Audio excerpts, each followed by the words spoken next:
شیطان سے کسی نے پوچھا تیرے دوست کون ہیں؟ کہنے لگا 3. نا تجھے کون سے لوگ اچھے لگتے ہیں؟ کہنے لگا 3. ایک شرابی، ایک بخیل اور ایک غصے والا. اور پھر کہنے لگا اگلی بات بتاؤں؟ ان کا کیا؟ کہ اگر یہ تینوں باتیں کسی میں اکٹھی ہو جائیں، تینوں باتیں، شرابی بھی ہو، غصے والا بھی ہو، بخیل بھی ہو، تو پھر وہ میرا پیر ہوتا ہے، میں اس کا مرید ہوتا ہے، وہ شیطان دا بھی پیر بن جاتا ہے. تو اللہ کو بخل سے نفرت ہے، سخی سے پیار ہے.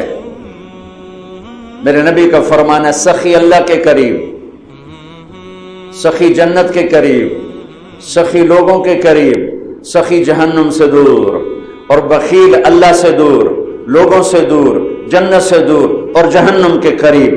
فتقبا بہا جباہہم وجنوبہم وظہورہم ھذا ما کنزتم لانفسکم.